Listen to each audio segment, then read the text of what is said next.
What's up, tribe? How you guys doing? Go ahead and hit that subscribe button. I hope you like this video. This is going to be your review for David Makes Man Season 1, Episode 6. So, y'all know I have a love-hate relationship with this show. This episode I wasn't that crazy about.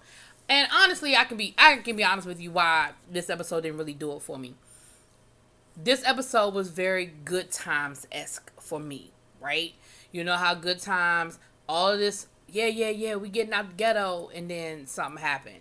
And I feel like this episode was a lot of piling on, and the one or two, like, good things that you kind of thought was getting ready to happen, it really wasn't what you thought it was going to be. So, we started the episode, they kind of fooled me in the beginning, because we started the episode off with, we see this nice house. We got the music playing in the background. We got the car, the sports car in the driveway. And this Kool-Aid Dreadlock Boy house. And we see that he come from a nice little upper middle class, environment. Who is calling me? A little nice upper class environment. You know what I'm saying? And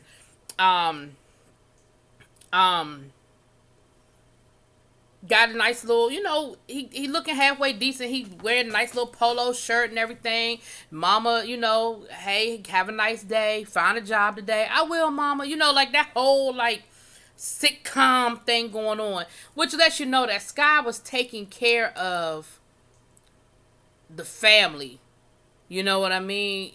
Even though it was drug money, he was taking care of the family. We see him go to school. And, look like he lived in a nice neighborhood, but he dealing. He going to school just to deal. He ends up leaving. He pulls over. He takes the polo off, puts the t-shirt on, puts the goals in his mouth, you know what I'm saying, puts the hat on his head, and then he ends up going down to, the projects, and he picks up Sky, who, we know is his dad. And the minute Sky gets in the car, he starts, sort of fussing at him a little bit, telling him you got spots on your paint because you parking under, I guess a sap tree or whatever. He was like, once that gets in your paint, it ain't going to get out. And he was like, oh, I'm sorry, I didn't know. He said, it's your car. Do what you do. It's your car. I gave it to you. You figure it out. And then he tells him, what you doing that for? Like, he's smoking a blunt and everything. And he basically chastises him because he know he's trying to be something he's not, right?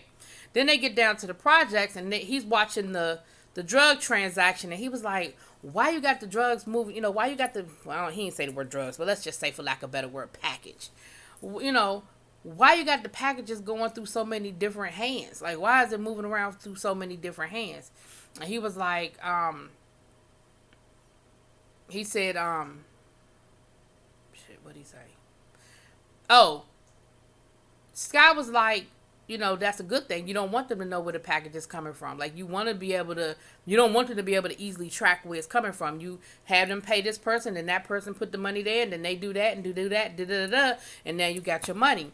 And he was like, yeah, but it's faster to do it the other way. He was like, faster ain't always better. And I was like, oh, here we go. And that sort of, like, we see that little interaction going on, and that sort of ends. And then, so I thought this episode was going to be all from his point of view. I thought we were going to kind of get his story, kind of like we did with Gloria that day.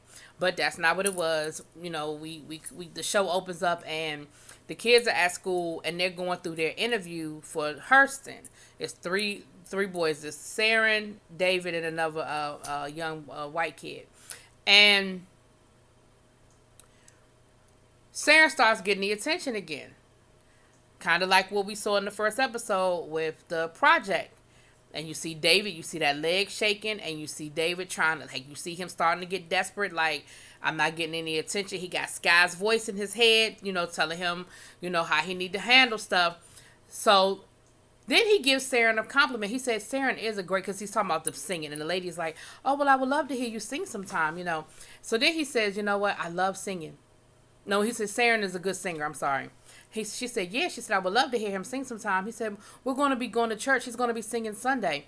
And she said, oh, really? Well, what church do you go to? And then she turns her attention to David. So that was actually a slick move to sort of get get some time to get her attention a little bit. But then he kind of laid it on a little too thick. It was almost like he had this speech prepared and he was just ready to give his dialogue. And he talks about how, because she said, well, what kind of extracurricular activities do you have? Because they were talking about how important it is to be well balanced inside the classroom as well as outside. And she said, he said, well, I really don't have time for a lot of that, because my mom is a single mom and, she works really hard and I have to take care of my brother and she's trying to get us to move closer to Hurston so it won't be so much stress on me. And like he goes on and on and on and on and on. And at first, Felicia Rashad is in there. And at first, because she peeping the whole scene, she knows exactly what Dave is doing. And at first she was sort of, I felt like she was sort of giving David like okay, that was good. But then the more he talked, I feel like the less happy she was with what he was doing because he kept going. And like I said, he was landed on just way too thick. So then we get to Gloria. It's just piling on Gloria. She down to the unemployment office trying to file her unemployment, and she doesn't have her social security number. And she said, well, I wrote it on the paper. Now, good and daggone well, you can't just write it on the paper. They need some proof. Like, come on, Gloria, stop it. Gloria, but again, it's that beating. It's that pounding. It's like she just can't catch a damn break. You know what I mean? And she's trying to convince the man to let her, just let the paperwork go. And he was like, I can't, you know what I mean? Like, this is, and y'all know how them bureaucrats, and I mean, no disrespect to government workers, but you know how them bureaucrats are. They deal with 5,000 people every day with the same sob story. They just ain't got it for you. They like, nope, this is what I need, and that's it. Like, they just ain't got it for you. So then we see she get back to the neighborhood. She's carrying groceries. Well, Kool-Aid Dreadlock Boy has, helping her carry her groceries. And at first I was like, oh, okay, that's nice. He tried to slide her some of that Oxy he's selling in the neighborhood. Now, I'm sure the whole neighborhood know her history and her past. I'm sure that is not a secret. So he figured he got a quick, easy customer. He slide her a couple. Y'all know the deal. I'm going to give you these for free because I know you're going to get hooked and you're going to be paying me for the next however long till you get clean again or die. One of the two. So he gives it to, she said, no, I'm good. He was like, because now she got this. Now, last week you was jumping double dutch, Glow, but now you limping like you just fell 2 days ago. I'm like, come on now, Glow. You was jumping double dutch a week ago. But anyway, but he said, he's telling her, look, I want you, to have this, even if you don't need it, just hold on to it for a second. So y'all know that's going to be a recipe for disaster. At least in my mind, that's what I was thinking, right? She gets JG to come in the house to help her look for her social security card. And she ends up calling her mom. And you could tell by the way her mama answered the phone when she realized it was her that clearly that relationship isn't good. But I'm sure it's the same old story that we, drug addict and family. She probably burnt all those bridges when she was getting high. She probably stole, lied, cheated, and everything else. And her mom was like, look, I know you probably clean for the last 2 weeks, but you be high again. You know how once you burn those bridges and your family get to a point where they just can't do you no more, it's kind of hard to come back. And that's what it sounds like. But she's trying, her mother's like, basically her mother like, look, we ain't seen you in a while. I still got David's birthday gift. And she like, yeah, mama, I know. But can you look for my social security card? She was like, I wouldn't even know how to find your social security card. She was like, mama, please. She got JG looking through, looking through old stuff. And she looking through stuff. And she's trying to find the social security card. So then her mother said, well, what you need it for anyway? So, she's trying to whisper so JG doesn't hear her, but he ends up hearing her anyway. She's like, because for unemployment. Mama starts going off. Unemployment? You lost your job? How irresponsible. What happened? Blah, blah, blah, blah, blah. Because, of course, her mother is assuming the worst. Her mother's assuming you showed up high for work, or you did something this, or you did something that. But, of course, she's assuming the worst case scenario.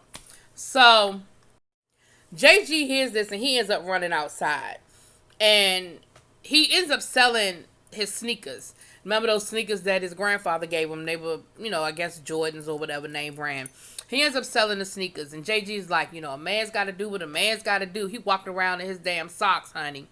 But JG is still a kid. And so he did what kids do.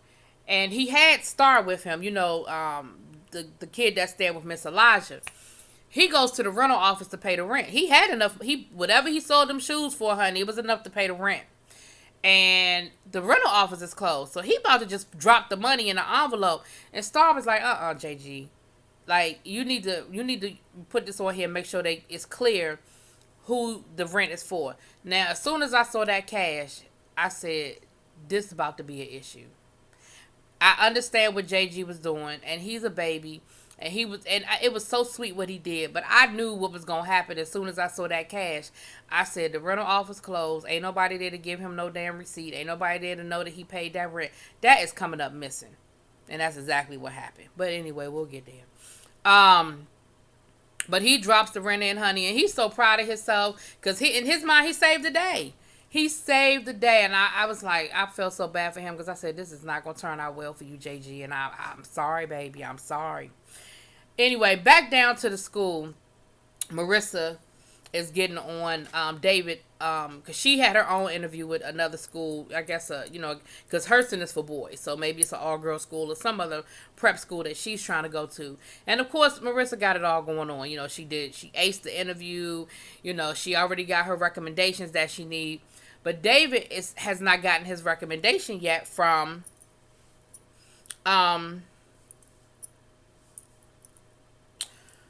Felicia Rashad from the doctor. And she's like, David, you need to get on that. Like, what are you waiting for? Go get the damn recommendation. And David's like, of course he's nervous. He's scared to ask her. He's not really sure what she's going to do or whatever. He ends up walking out of the class, whatever. He gets frustrated with her, ends up walking out of class. So JG goes into the house, honey, and he is so proud of himself, and he lets his mama know that he paid the rent. And she's like, what you mean you paid the rent? Where are your shoes? He was like, I sold them. They hurt my feet anyway. A man's got to do what a man's got to do, mama. I'm just trying to help. And so she fussed at him for a little bit, but then, at the end of the day, the rent needed to be paid, and he done already sold him at that point. You can't get the money back. And she said, well, did you get a receipt? And he said, no, the office was closed. She was like, all right, well, I'll go around there in the morning. And I was like, so, she also tells him now, don't say nothing to David, And he talking about some years because stitches get ditches. And I was like, okay. But she told him, she said, I really appreciate it, but don't really let that happen again. Now, something's up with Saren. I don't know what's going on with Saren. We don't really know what's going on. I mean, other than what we know what's going on with Saren. But something must have happened because Saren is even more of a surly, distant attitude. We don't find out in this episode, but something clearly has gone down. But he's not all that excited about this whole Hurston thing, which I figured he would be because Hurston is an overnight school, and at least he wouldn't have to worry about being there with his mama and his stepdaddy. But maybe whatever is going on is they don't want him to go or they're not letting him go or something. I'm not sure. They didn't really get into it. They just let us know that something was going on with Saren. Back down to the rental office. Y'all know what happened. That rent ain't never get in there. Now, the building manager is the mean old lady that, caught JG burning his sheets. Now, she said, look, that rent is not in here. That they still the rent checks out of there all the time. And, you should have came when there was a receipt. She said, well, the office was closed. But she's like, look, please. She's begging this woman. And I get it. I mean, her thing is, what I'm supposed to do? You didn't pay the rent. I can't afford. She's giving her whole sob story about, I'm struggling. I'm a single mother. I'm trying to make it happen. I paid the rent. I can't afford to pay it twice. Please, I promise you, that I wouldn't lie to you. And my son is not a liar. And even if that woman believes her, which she probably did, I think, believe her. Even if she believes her, what can she do? If the rent's not there, the rent's not there. And I mean, the type of neighborhood you live in, somebody probably did steal that damn rent up out the thing. But while she's arguing with the woman, who comes walking up is David. So David sees this whole exchange and realizes that the rent still is not paid. So he goes into the apartment and JG lets him know that he took care of the rent because JG don't know the rent done came up missing, honey. Now, mind you, mama told JG don't say nothing, but JG was so proud of himself David is yelling at him about paying the rent. He's yelling at him about not getting a receipt. And of course, he don't know no better. Of course, David is a little man, so he understands. And she's like, don't fuss at him. He didn't know any better. He did the best he could. And she's fussing. And David's yelling at her about, where were you? What were you doing? What were you doing while he was out there selling his damn shoes? So she yells back at him, and she was like, what you mean was I doing? I'm sitting here trying to find my Social Security card so I can get my benefits. Where were you? Now, I don't know why she yelling at him. Because she thinks he was out there selling, running drugs. I guess she done figured out. She couldn't have figured out to the full extent.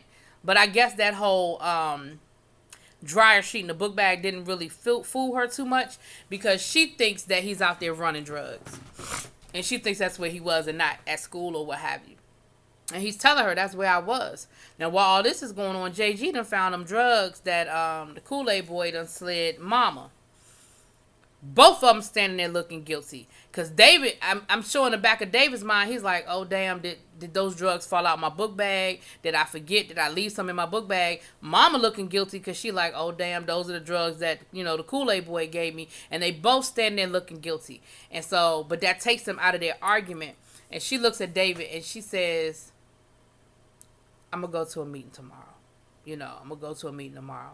And David lets her know, look, I really, I was trying. Like, I was at school doing what I needed to do. So he said, look, can you do me a favor? Can you call the school and let the school know that I want to go see the counselors? I want to see the doctor some more. I'm thinking it's a good thing, right? I'm like, David realizes that he needs somebody to talk to. He want to go see that counselor again. I'm like, yes. No. David goes out. Now, him and this damn book bag. David carried that book bag even when he ain't got to go to school. Why he got that book bag on all the time? What's in that damn book bag? Is it like a security blanket for him? But he goes and confronts Kool-Aid Dreadlock Boy. And he tells him, he said, look, you leave my family out of this. You done bought, because he was the one that bought the shoes from JG. He said, look, he said, you got my mama on that stuff that I bought down here last week?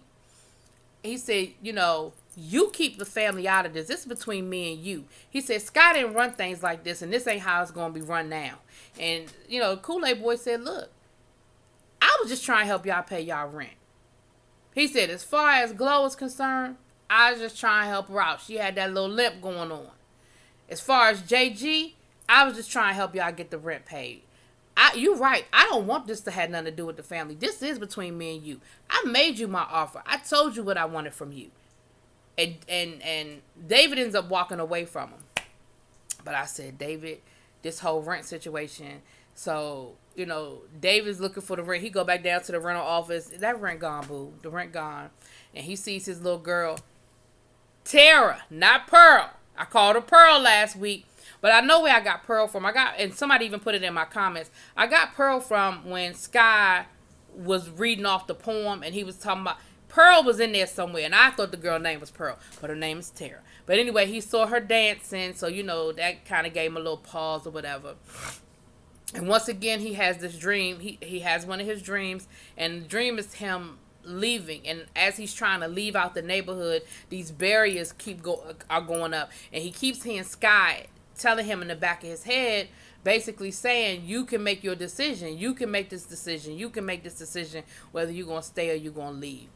So, Mama backed down to the office the next day.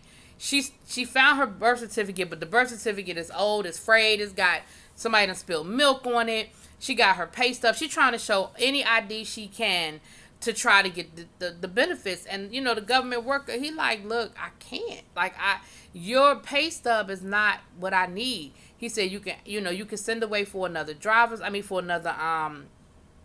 birth certificate. That'll take about 4 weeks. She was like, I don't have 4 weeks. She said, he said, well, look, you can get it expedited. And look, the lady behind her in line need to mind her damn business. Talking about something. He told you, no, lady, get out of line. Now, I get it that you probably tired. And I get it that you probably been standing there a long time, too. I get all of that. But what you gonna do, you gonna back up off me. You are going to back up off me while I handle my business. And Glow damn near beat her ass right there in the daggone office. But she limped off, took her ass to this meeting, honey. And once again, I was like, yes. She gave this great speech at this meeting, honey. She shared, when you go to your AA meetings, you share. She shared and she talked about how beat down she was, and she talked about how hard the struggle has been for her. And she talked about every time, she went through the whole thing. Y'all know what she been struggling with. She said, but if I got high, I wouldn't even care. I would have slept with my boss, kept my job, maybe even got a few days off to get myself together after this fall, and everything would have worked out because I'd have been so high I wouldn't have even cared. But me being sober, I do care. I do have my dignity, but look at where it's getting me. And she's giving this big old speech, honey, and I was like, yes, Glow, give it to him. Yes, Glow. Yes, you staying strong. Yes. Then the meeting is over, and she rolled up on one of her homegirls because she must have known her because she knew her by name, and she said, tell me about this new man you dating. And old girl got the shakes. Like, she probably been clean 2.5 seconds, okay? She ain't been clean no kind of time because she is detoxing. And Glow gonna pull out them damn drugs that the Kool-Aid boy gave her, talking about ain't no shame in needing some help. Didn't you just leave a meeting talking about how strong you gotta be, and you trying to get... But she wasn't giving them away. She was selling them. Now, I'm torn. Because you wrong, Glow. You wrong for selling drugs right after the damn NA meeting to the person who was in the meeting with you that trying to get sober. But on the flip side, you got to do what you got to do, boo. And I'm glad you ain't take them. You sold them, you made a little bit of money, and you didn't take them. But, boo, that was a dog dirty move, Glow. That was a dog dirty move. Down to the school, David goes to the principal. Mama done called to say it's okay for him to get some more sessions. I don't know what's up with this principal. I don't like her. I don't know what her end goal is. I don't know what she's doing, but I don't like her. But she gonna ask David, David, how's everything going? He like, fine. She's like, how's everything at home? He like, fine. Are you getting your basic needs? The lights are on, the water's running, He was like, yes. But of course, he's got his prep school persona on, so he's giving her the smile. Yes, ma'am. Yes, ma'am. She said, did you eat breakfast this morning? Yes, ma'am. She gonna ask him, are you sure? Bitch, do you think he don't know the difference between eat and not eat? Like, what is wrong with you? Well, David, there's no shame. You can be honest with me and let me know what's going on. I'm not trying to get anybody in any trouble or anything, and there's no shame in it. And I'm thinking to myself, what is your end goal, woman? Like, I can't figure this principle out. But then, when he wouldn't tell her nothing or give her the answer she was looking for, she said, okay, well, I'll talk to the doctor and I'll find out, if I'm going to authorize some more sessions. So they're back at class. David's back in class. And Marissa is once again getting on him about getting his recommendation letter from the doc. And David finally gets up enough courage to walk over to her table to ask her about this letter. Just at that moment, the phone rings. And it's the doctor calling for David to come down because they're going to have a session. She says to him, is that what you were asking me, wanted to know? And David says yes. Now, Doc, Felicia, stop playing with him. You know he want that damn letter from you. Either you going to give it to him or not. You know what that boy want. You know what he wants. And either you going to give him that letter or you not. Now, stop playing with him because now you getting on my nerves. You're getting on my nerves holding this letter over his head like you dangling something. Either you're going to give him the letter or you not. David goes to the therapy session and he ain't paying attention to this man. That man could be reciting the Gettysburg Address and he wouldn't know what that man was saying. And he said that to him. He said, so you wanted to come back to have more sessions so you could listen to me talk? And he said, no. Maybe if I had something to eat, it would help me concentrate. And of course, the doctor fell for the shit. He told my son, well, would a Kit Kat out the vending machine work? Yeah, that would work. Soon as the doctor rolled out, what David do? Stole the damn prescription pad. And David wasn't even smart and stole a few sheets. He stole the whole damn pad. Anyway. As David is coming home, he's getting off the bus. Before we get to that, Glow was able to get some of the rent money, and she was able to talk to talked the rental manager into giving her 2 more weeks. So they won't get evicted on Monday. She got 2 more weeks because she paid. I guess she paid the majority of the rent, and she was like, I'm good for the rest. I'm good for the rest. So we'll see what happens next week if she can get the rest of that damn rent money together. But David gets off the bus, and who's there with him? Who's there waiting for him? Is Sky. And David's like, not now. I can't do this with you now. And of course, we know he's just talking to himself. And Sky's like, what you talking about? And he said, you knocked out that interview with the Hurston lady. Like, you did that. Like, you did a good job. And he was like, yeah, but I still don't have the letter from the doc yet.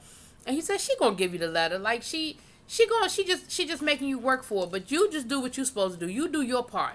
Don't worry about the letter. The letter is coming. You just do what your mother told you to do. You stay in your lane. You do what you're supposed to do. And David is like, look, I ain't even really trying to hear that right now. And David really ain't listening to Sky, right? For the first time, we see him really, really blowing Sky off.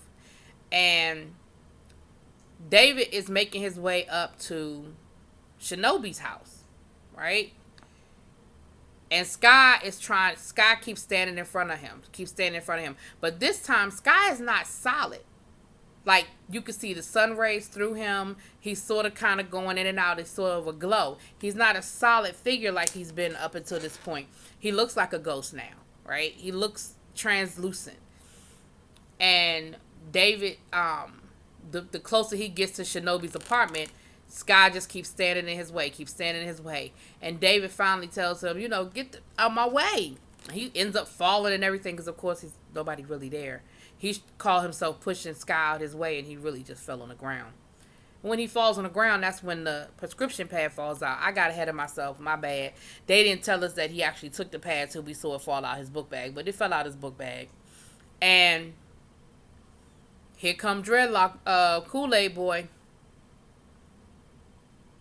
And you hear Sky saying, once you make that mistake, you better be sure that that's what you want to do. Once you make that mistake, you better be sure that you mean it. Like, once you cross that line, it ain't no coming back. But of course, in David's mind, this is what he has to do to make sure the bills get paid, to make sure they don't get put out the house. Because of course, he doesn't know that Gloria has done what she had to do to buy them some time to make sure that, So, I don't know where this is going, y'all, but I ain't like it. I mean, I liked it. It was a good episode. But I just didn't like that every time I thought something good, it wasn't what I thought it was. It was actually bad. So, anyway, let me know what y'all think. Drop it in them comments. Peace.